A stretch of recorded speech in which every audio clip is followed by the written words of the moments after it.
Bonsoir, j'espère que vous êtes sur un lit d'hôpital et que vous êtes en mauvaise santé. Il rigole, bien sûr, c'est une blague.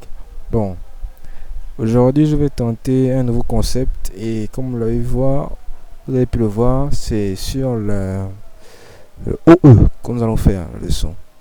Et sur la première leçon, c'est la présentation de l'entreprise que vous voyez là. Alors on va entamer, ce sera comme vous allez voir en tout cas. Asseyez-vous sur vos sièges et prenez un popcorn. En tout cas, la façon dont vous suivez les cours à l'école, on va essayer de raccourcir ça. Go. Présentation de l'entreprise. 1. Quelques définitions. Selon l'INSEE, l'entreprise est constituée de l'ensemble des agents économiques dont la fonction principale est de produire des biens et services s'échangeant habituellement sur un marché, c'est-à-dire destinés à la vente.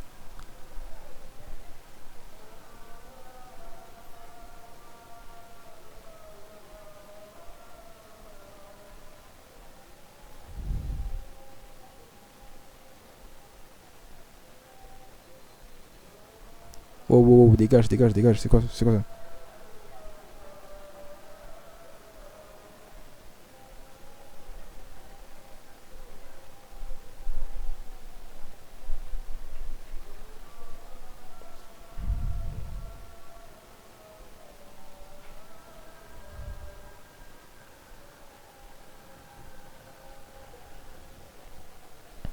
Qu'est-ce qui ne va pas dans vos cerveaux? Qui pisse dans vos têtes, man de salopes?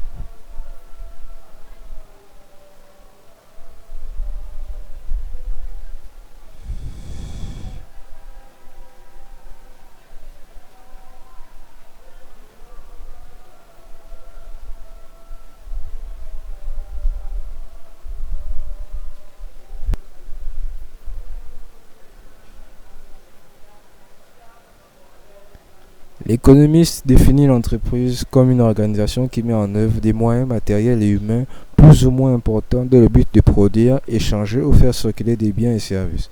L'entreprise apparaît comme une unité de production, de distribution et de répartition. La sexy juriste utilise le plus souvent le terme de société à la place du mot entreprise. Selon la sexy juriste, la société est...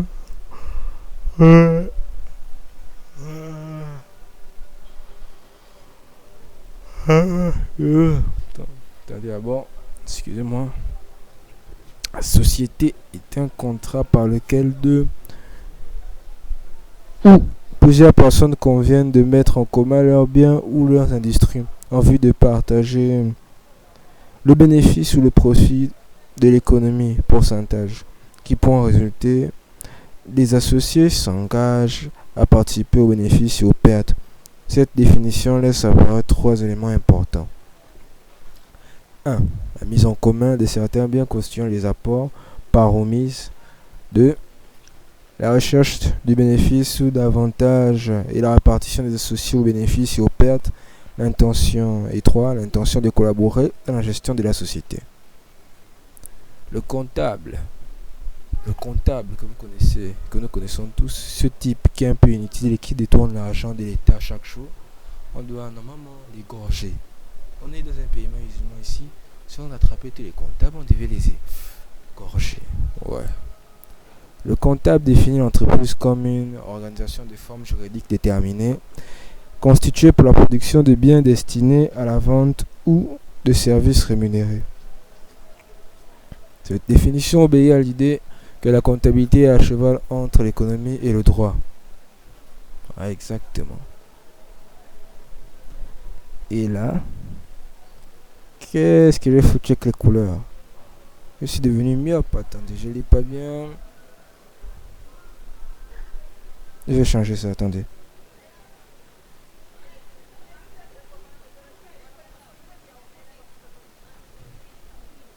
On va voir qu'elle n'arrive pas à lire.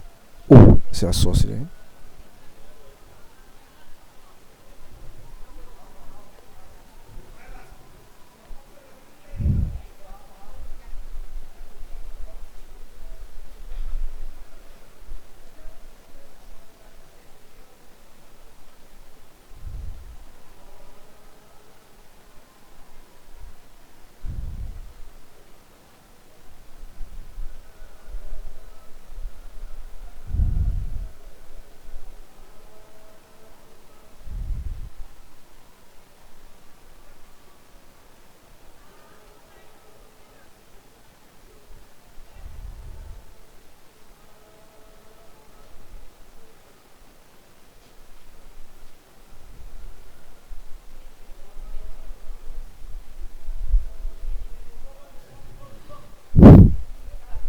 Donc, je disais, le gestionnaire, entre parenthèses manager, propose une définition d'un caractère plus actuel. En effet, l'entreprise est un ensemble d'acteurs nécessairement différenciés intégrés dans un réseau d'interactions réciproques pour réaliser des objectifs qui ne sont ni communs ni immuables. Cette définition prévoit des variables psychologiques, sociologiques et autres. L'entreprise devient aussi un groupement humain finalisé.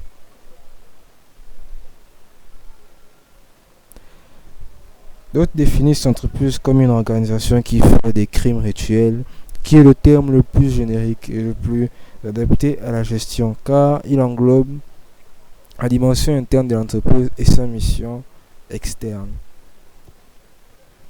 La définition proposée par Esper Robbins peut être retenue. Une organisation est un ensemble de moyens et structures constituant une unité de coordination ayant des frontières identifiables, fonctionnant en continu en vue d'atteindre un ensemble d'objectifs partagés par les membres participants. Toute organisation se caractérise par une division et une coordination des tâches et des activités, une formalisation des règles et des procédures de fonctionnement, une hiérarchie et un contrôle, et une stabilité relative. Et là, nous avons une chronologie là, à la con. En 1940, dans les machines mécaniques, nous aurons une définition. Une définition, c'est comme un mécanisme dont les rouages doivent être huilés, où chacun doit être à sa place. Ça, c'est comment on définissait une entreprise avec le temps. Vous voyez, en 1940, c'était comme ça. Ils étaient assez mécaniques dans leur pensée. Voilà. Puis en 1950, organisme vivant, biologique. Donc on considérait un peu, on va dire quoi, l'entreprise comme un organisme vivant. J'espère que vous m'écoutez bien.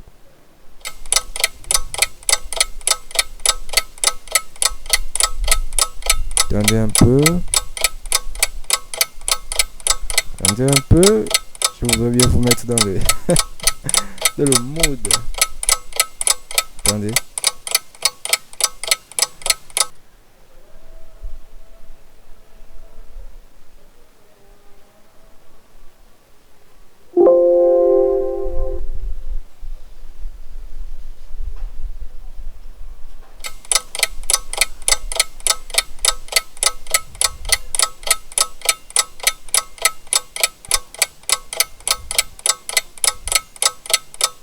Attendez. On va faire un peu baisser ça.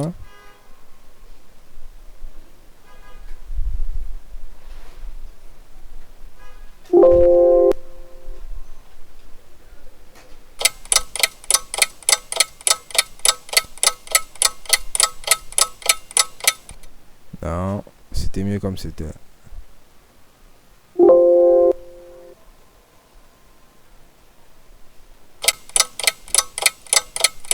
Ok. Un système qui s'adapte à son environnement. Voilà. Et là, entre 1950 et 70, nous prenons une société comme un cerveau, puisque c'est un regroupement des personnes qui réfléchissent. C'est normal qu'on pense comme ça.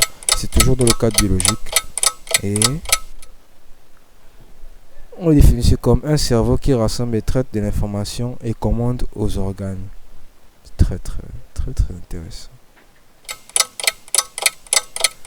Et de 1960 à 1970, nous avons le temps, on définit comme un système politique, de la politique. Et ça ressemble tout un peu à ça, avec des hiérarchies, des ordres qui sont donnés. En tout cas, c'est le temps de cette définition et un lieu de gouvernement où les individus s'allient et s'opposent dans la défense de leurs intérêts.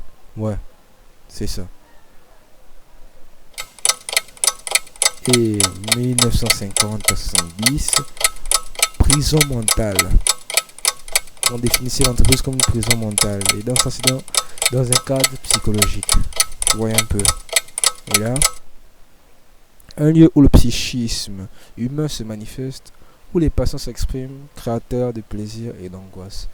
Je prendrai comme exemple quoi, la Weekly Shonen Jump. C'est un Bon, un ensemble de... C'est un magazine qui publie, euh, par exemple, par semaine, 15 pages d'un auteur qui a décidé de faire une bande dessinée. Genre de 15 pages. Et chaque semaine, il envoie 15 pages à la société. Il publie ça chaque jour, chaque jour, chaque jour. Et ça contient en ce moment 15 personnes qui dessinent pour ça. Donc ça fait 15 fois 15. Vous allez compter, vous allez voir combien de pages on a chaque semaine dans un Weekly Shonen Jump. Et c'est à peu près ça que je veux définir. C'est parce que c'est la passion des dessinateurs qui s'exprime là. Puisque ça décrit seulement du plaisir, même si c'est de l'angoisse de faire apparaître chaque semaine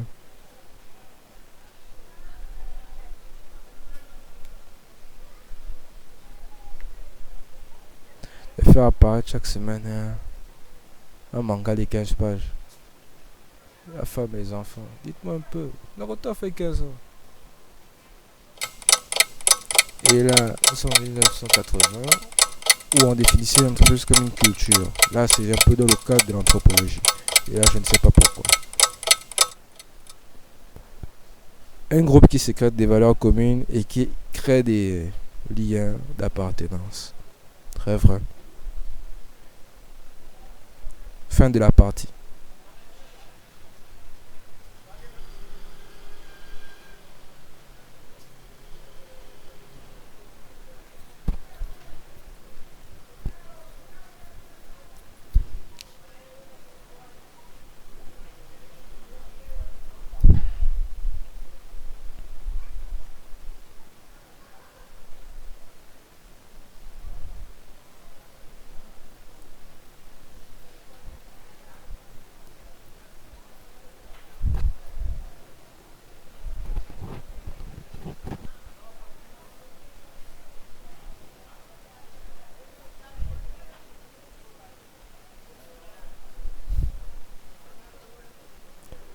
Là, nous sommes là, nous sommes sur le 2. Classification. Ce n'était pas la fin. Vous vous êtes fait avoir. Si vous avez regardé en bas de la vidéo, vous allez voir le nombre de minutes. Ce n'était pas la fin. Alors, ne me croyez plus sur parole. Quand je dis que je vais arrêter ma chaîne après cette vidéo, ne me croyez pas ou pas. Je peux décider, hein, c'est ma chaîne. D'arrêter quand je veux. Donc, 2 classifications. De 1, classification selon la taille ou la dimension de l'entreprise. Alors, dans cette partie, on va voir comment on classe les entreprises et leur nom à partir du nombre d'employés qui sont. Le critère le plus fréquemment utilisé est celui du nombre de salariés. En effet, les entreprises n'ayant aucun salarié sont qualifiées de micro-entreprises. Il s'agit des petits commerçants ou artisans, ou comme moi qui fais des vidéos sur YouTube. Je suis presque une société, mais je ne génère pas d'argent, mais je n'ai pas de salariés. C'est un peu... Moi, je suis une micro-entreprise. Ma chaîne informatique de voitures est une micro-entreprise. Ça, c'est un exemple banal. Les entreprises de 1 à 9 salariés sont qualifiées de très petites entreprises. Les entreprises de 10 à 50 sont les petites entreprises. Les entreprises de 51 à 499 sont les moyennes entreprises. Seules les entreprises de plus de 500 salariés entrent dans la catégorie des grandes entreprises. Comme par exemple, je ne veux pas prendre Facebook comme exemple, je vais dire YouTube. Voilà, c'est bon. On va être content. Ouais. On va prendre quoi comme exemple? TikTok. Ouais, plus de 500 employés. Twitter, plus de 500 employés. Voilà. Et pour prendre un exemple africain, nous avons quoi? Gabon Télécom, plus de 500 employés. Vous comprenez? Et bon, bon. Dans le langage courant, on qualifie de PME, PMI, toutes les entreprises de 0 à 499 salariés. Donc, j'ai une PME entre mes mains. Vous voyez ça? Je pèse, moi. 2. Classification selon le statut juridique. Les entreprises privées, entreprises individuelles, EURL, SUARL, SNC, SCP, SAL. Attendez, il y a une faute là, je vais la supprimer tout de suite.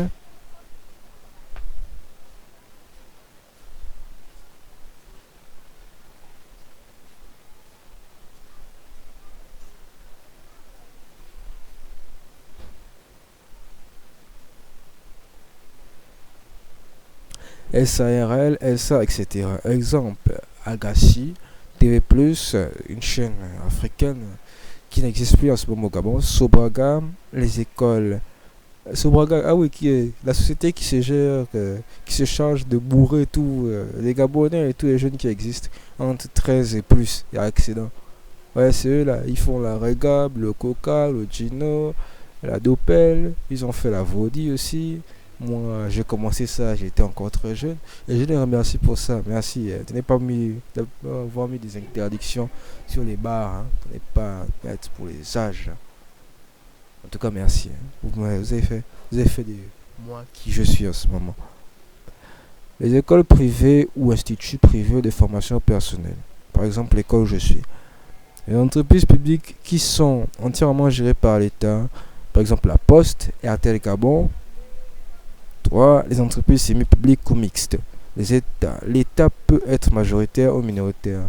Exemple, ASG, Société d'énergie et de...